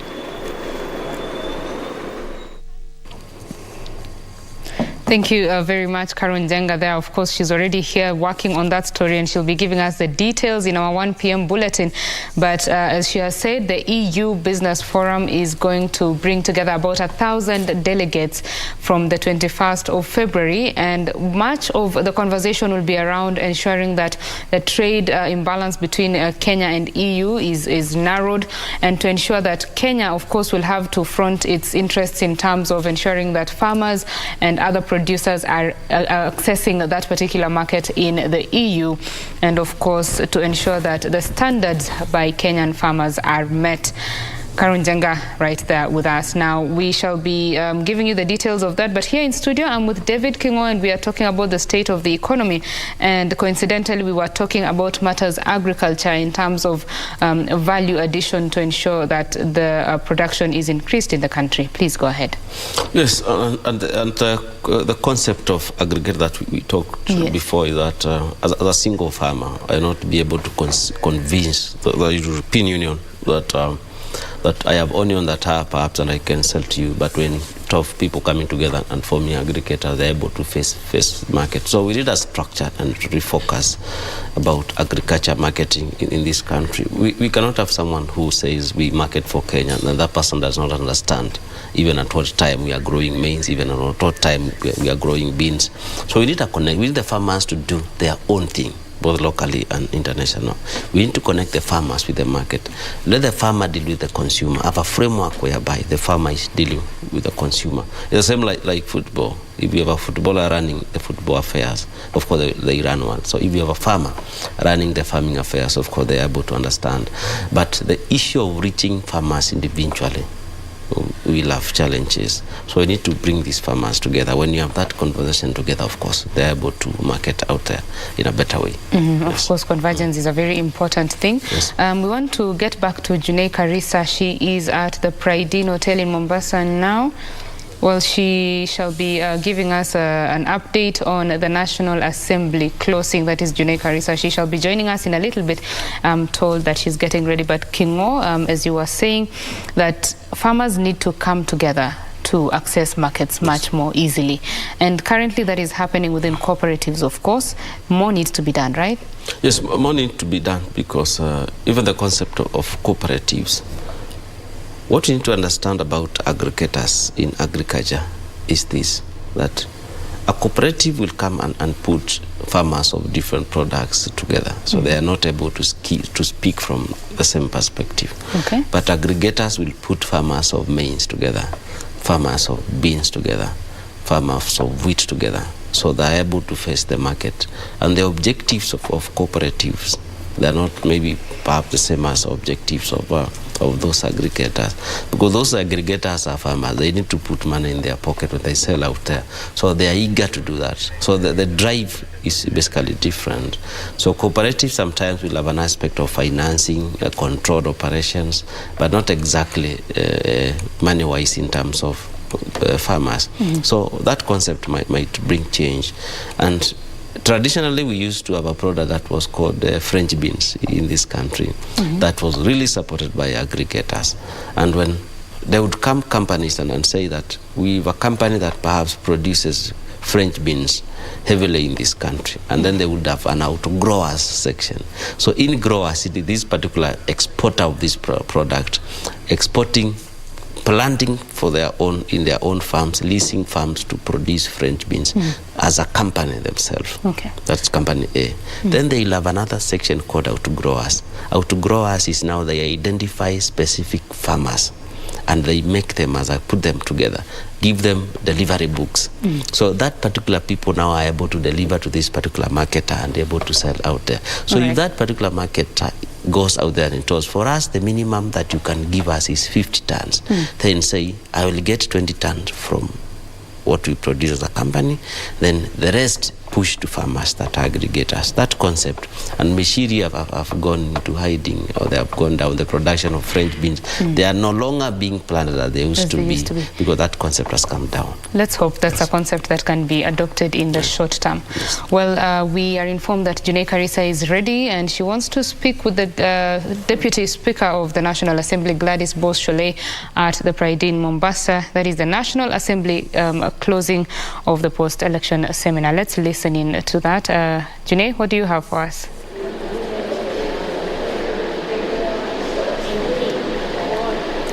Right, we are at the Pride Inn hotels. This is where the parliamentarians of the National Assembly are continuing with the post-election seminar, and today is the final day. We are expecting the Deputy President Rigathi Gachagua to officially close this 5 days, a week-long seminar. I'm joined by the Deputy Speaker to just give us an overview of how the week has been and what is the take-home of most of these members of Parliament who have been here listening in, learning, so that they can be able to discharge their duties once they go back into the normal business of the day. Karibu sana, madam. Just summarize for us, how have the 5 days been? I'm sure it has been an insightful moment for the parliamentarians. What is their take home as they leave? Yes, it's been a very important week. What many people don't know is that members of Parliament never have a chance to be together once the House opens, because you're in different committees, you come into the House at different times. Some members will be out in the constituency when some things are being discussed. So this has been a bonding moment. It's been very important, and also the committee members to sit together. And then remember that Parliament, only 50% of us came back. So 50% are new members. So this is an opportunity for them to learn, because there's no other time that you learn.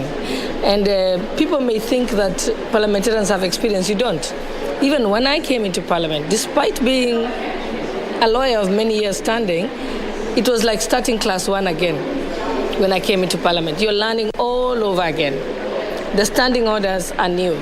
I'd studied criminal procedure, civil procedure, I'd studied everything else, but I'd never studied the standing orders. So this is a good opportunity for members to be taught how to become effective.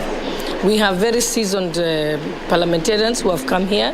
They've been given to tell them what to expect, how they become effective, how to put in your legislation on time and to ensure that it is pushed.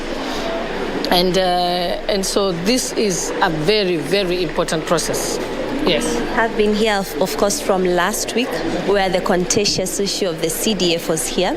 When the president was here, the speaker hinted that it is very safe for such back and forth not to happen again if the parliamentarians propose the CDF to be into law or to be into the constitution to avoid the back and forth. And that was just a recommendation. Have there been any possible bills that have been prepared at your desk, and what is your suggestion in all this? Do you think we should put it in the constitution? Because we were with the senators yesterday, they are opposing the formula as to how the CDF is being implemented and not the CDF itself. But what are your remarks as a referee for this parliament? First of all, the history of CDF. is that the CDF was demanded by members of the public. CDF is an imperative for any effective legislator. And because Kenyans found the fact that during historical times, when there was no CDF, what used to happen is members of parliament had to find money elsewhere to do the programs that CDF is doing. So what happened is CDF became, members of parliament became beholden to ministers or the head of state at the time. They would be queuing at State House to get money to take to their constituency to do some work. But once CDF was introduced, it freed the members of parliament. It allowed them to act individually, to act what they believed in, and to speak on behalf of the people that they represent without being beholden to the pass, whoever was holding the pass at the time. So yes, I think there's no doubt that CDF is important. And the people who are challenging CDF are actually people who have been getting money from donors to do the same work that CDF is doing. So they actually would like to make sure there is no CDF so that they can continue getting money from donors. But the litigation has also been a good learning process because it's allowed us to say, how do we perfect the CDF law to ensure that we no longer have legal challenges relating to it? So yes, it has been good. Litigation is very good. It improves us.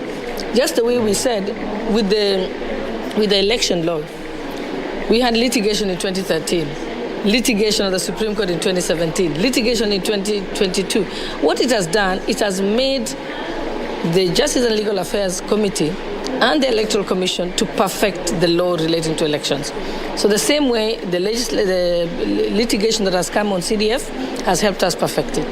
The buck stops with the Senate. If at all you want to make it as an item on the Constitution, do you think the senators will back it because we are with them and the sentiments are not for, or they need a very justified way on how to put it in the Constitution? I think the challenge has been that the members of the National Assembly have the CDF. And remember, CDF is not controlled by members of parliament. It's not controlled by the members of the MPs. Actually, the MPs only have political responsibility towards it. But the functional responsibility is with the national government. That's why there is an NGCDF board sitting at the National Treasury under the command of the Principal Secretary of the National Treasury. It is not the members of parliament. The challenge has been with the Senate. We have been trying to ensure that they also have a similar oversight fund that can help them reach the ground. And I was chairperson of the delegated committee when we nullified the funds that were supposed to go to Senate. The reason why we nullified it is that it had been brought, it was contrary to the Constitution. What we are asking now is bring the same regulation back, but do it under the Constitution. So it's not that there is a challenge between the National Assembly and the Senate. And now we've agreed that we need to work together. Because Senate cannot succeed if the National Assembly doesn't succeed. The National Assembly cannot succeed if Senate doesn't. Senate also has a very critical role, which was demanded by the public. The citizens of Kenya said that they wanted to have a Senate that can oversight the counties. They are the ones who demanded that they wanted to have the counties that has devolved functions that can reach the exact ground. They are demanding. I have no doubt that we are going to be able to resolve this. What's the difference now is that we have a head of state who has been a member of parliament. He has been a member of parliament when there was no CDF. He has been a member of parliament when there was CDF. He knows the difference. And he has said it many times. We also have a member of parliament who, we have a head of state who respects members of parliament. We came from a time the previous government had contempt for parliament. Now we have a head of state who respects Parliament, who acknowledges the power of Parliament, who acknowledges the role of Parliament. So we are at a good place. And we've said that for both Senate and Parliament, the challenges we're having is because we had a situation where the government was playing us against each other. But now the head of state says, you have a job, you need to do your job, and I'm going to support it, and I respect you. So we are at a different place. The deputy president is coming in. He is closing the senators, and then here, what are some of the sentiments you're expecting as he comes, as we wind up? I think as the deputy president comes, it is just important for him to come and meet his former colleagues. He's been a member of parliament. These are the same people who campaigned for the current government to be in office. So he's coming to meet his foot soldiers. And I'm very happy that they haven't forgotten that. Because some people get into office as president, as deputy president, then you just decide that the members of parliament are no longer important. But to have the head of state and the deputy head of state actually coming just to say asante, just to say you made this possible, that this government is yours, it's not just mine alone. And even we have a head of state and a deputy head of state who are saying, even for those who are in the opposition, they are saying, we are your president. I am your president. I am your deputy president. I am going to work with you. And you've seen it in the way that the president has gone down to Nyanza. He went to Nyanza long before he came to Uasin County. But he wanted to reach out to them and say, I am your president. I am the president of the Republic of Kenya. It doesn't matter how you voted. I am going to work for all of you. And I think that is the tone that we would like to set going forward. Thank you so much, Madam Shirley, for those insightful sentiments. We are waiting for the arrival of the Deputy President, Rigathi Gachagua. He is proceeding to Serena Beach Hotel before coming here at the Pride Inn Hotels, where he will give it a close for the post-election seminar for the over 300 national member of parliaments who are here and the over 60 senators that are at Serena. So we'll give you those live proceedings as soon as the Deputy President arrives in these precincts. But for now, I hand you over to the studio. Thank you very much, Janae Karisa, there coming to us from Mombasa. Of course, the closing ceremony of the post-election seminar going on at Pride Inn Hotel for the National Assembly. For the Senate, it was at Serena Beach Hotel, Mombasa. And of course, she shall be filing reports on what's happening there. But of course, hot conversations happening around the allocation of funds for the legislative arm of government as well as the devolved units, that's the counties. We shall be giving you the details much later. We are in studio with David Kingo, who is an economist, and we have been talking about government's efforts to just empower the agriculture sector and ensure production is increased. David. Yes, so I talk about our Kenya and Africa, the agricultural countries, and perhaps I have not seen agriculture is still a devolved unit. A lot of effort comes from the county government. That we have CEC in agriculture and chief officers in agriculture, but you also need to see even agriculture in CDF being told now CDF and rather NGCDF you can still fund agricultural projects. We can build more of dams, we can have more allocations to dams to supply water, so that we have a conversation that perhaps supports agriculture. The same way we've been able to marshal education in this country, both county and national government. If we have a focus on agriculture on the same aspect, we'll be able to reduce the cost of living in this country by way far. Because all these things that we're talking about, if we have food on our table at a cheaper cost, if we're able to sell as much agricultural products out there. Remember when you go to countries like Qatar or other Dubai, you see sukuma in their own shelves written, this is from Kenya, onion, this is from Kenya. So if we're able to push our production from all aspects, then we're able to cushion this economy that we keep on complaining that's coming down. It does not need miracles to do that. So agriculture is a game changer for Africa. and it has worked well in Tunisia. You've seen their economy growing. Most of the West African countries that are trying to push their economic growth to better levels, it is basically through support on agriculture, where they have localized support for farming. We also had the conversation of MSMEs. So MSMEs are not shop owners that we see on the highways in this country. MSMEs are also agricultural people who are doing farming. So when we talk about access to credit, perhaps for a farmer, it is going to be difficult compared to access to credit for someone who perhaps is even selling phones in this town. So the first person who should have ease to credit is the farmer, because that's the one who is cushioning this economy, is the one who is carrying this economy. So we did that particular conversation to support agriculture, and the way we've marshaled education, we should marshal agriculture the same way.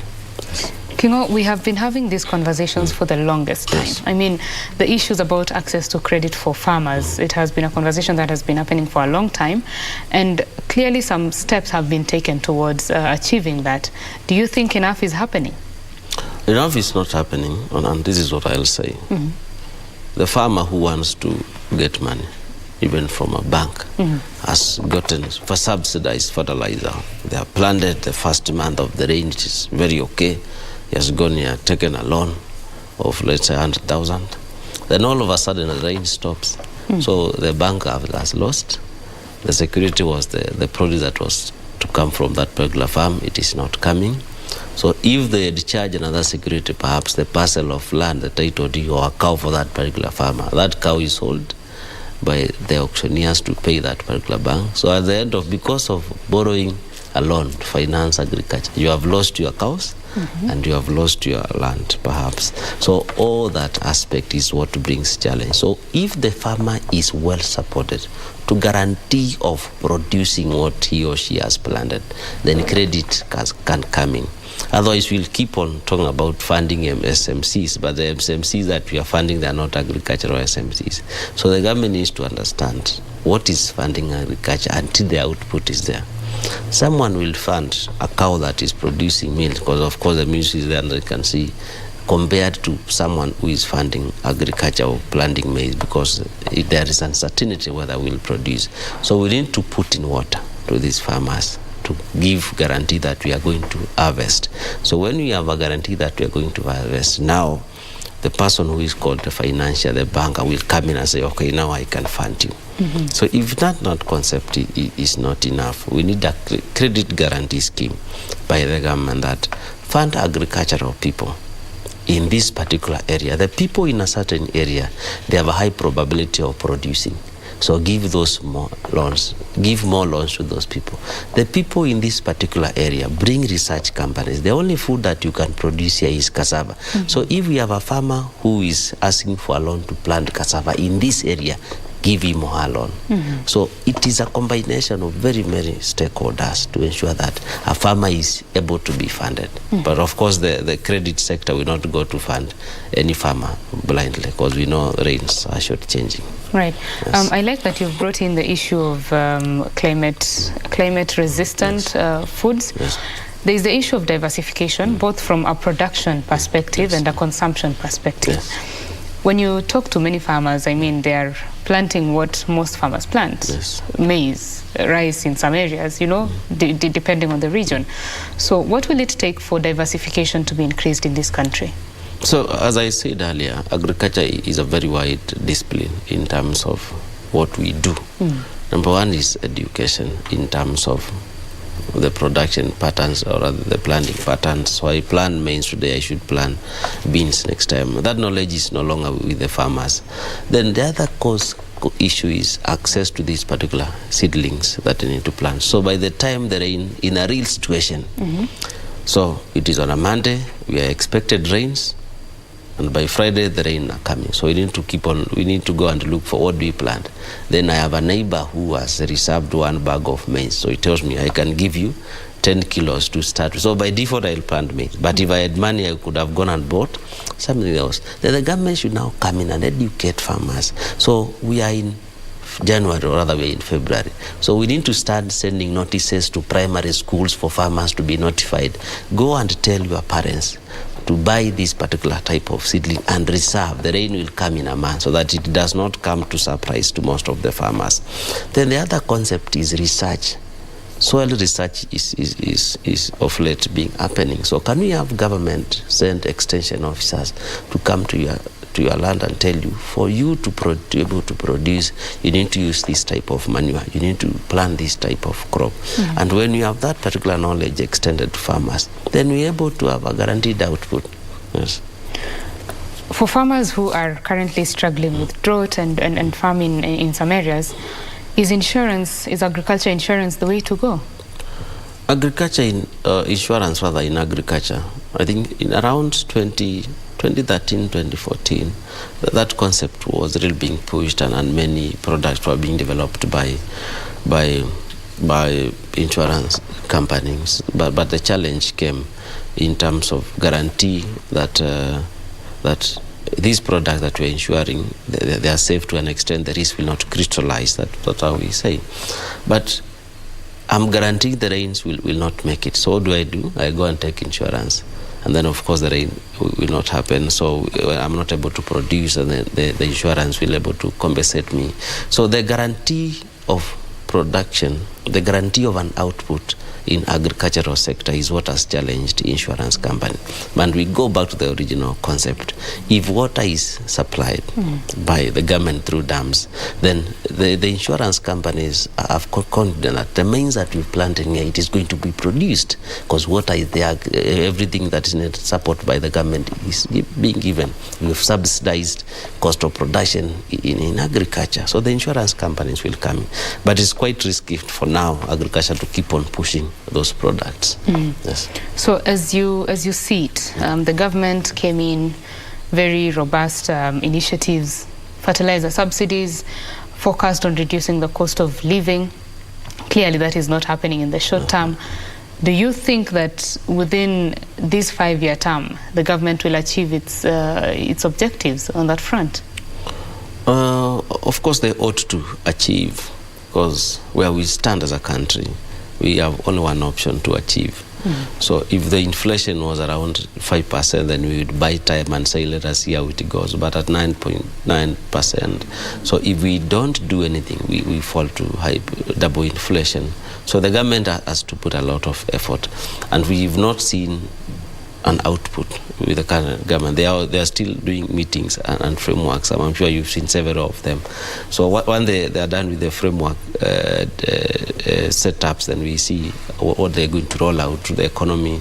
Then perhaps we can have a guarantee whether they'll make it or they won't make it. Yes. But in the next 3 years, how is it looking for the Kenyan? So it is going to be tough, because the government does not do miracles to get it. The revenue has to be found from pockets, and the president also was very clear on that we have to pay taxes. Of course, it is to run the government. It's run through taxing the public, or rather taxing the economy. So it's going to be a tough year, because rain has not come as we expected. That is one. So drought is here for another, let's say, a year plus. So taxation is very high. The cost of fuel is very high. International economy is also struggling. So basically we're going to have tough 2 years. Let's have hope in the third year perhaps rain will have come and we'll be in a better position. We hope for better days. Yes. Right. So as we come to a close of this conversation, of course, we've talked a lot about the state of the economy, various sectors. What is your outlook? So my outlook is that the government is still very, has a lot of energy, in terms of what they want to do. Can it be done? And when it is done, basically, we'll have a better position as an economy. Because what will happen is that once Kenyans continue struggling, the civic consciousness will come down. And civic consciousness, it is the urge by every Kenyan to keep on producing as a producer in this particular economy. So my view is that the government need to keep on protecting the civic consciousness of the public for them to keep on producing. Right. Well, so this has been BizCheck. Thank you very much, David, for sharing your thoughts with us. Thanks a lot. Right. David Kingo is an economist, and we have been talking about the state of the economy, of course, focusing on a number of areas that the government is focusing on, including the agriculture sector and the things that are ailing the economy in terms of fuel prices, high taxation, as well as electricity prices. And the hope of all Kenyans is that the cost of living comes down. As Kingo has just said, it might take a number of years, but eventually we hope that things get better. This has been BizCheck. We want to hand it over to Victor. Well, the Cancer Summit is happening at Safari Park Hotel, and of course, that particular summit is taking stock of the cancer situation in the country, cancer awareness, the status of treatment and management, as well as, of course, the high cost of managing cancer in the country. Victor Olo will be getting together with us in a little bit, but this has been BizCheck. My name is Betty Kiptum. Do enjoy the rest of your viewing. Bye-bye.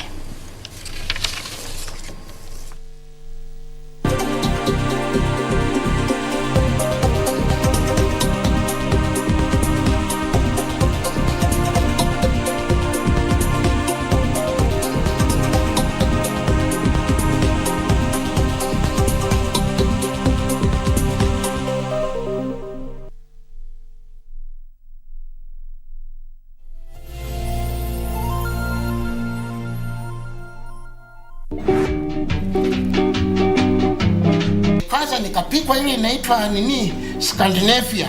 Nikapikwa Scandinavia yote. Wewe. Scandinavia ni nini? Ulifanywa skani. Uliwahi niona nikiharvest? Hapana, kuna organ zako nimeharvest. Siwezi jua, lakini sijakuwa kwa hospitali. Kuna zako nimeharvest. Kwani ujijua? Hapana. Swali ni, where did the second kidney go? Tell us. Maambia sisi. Kwa hivyo nikeleza mahakama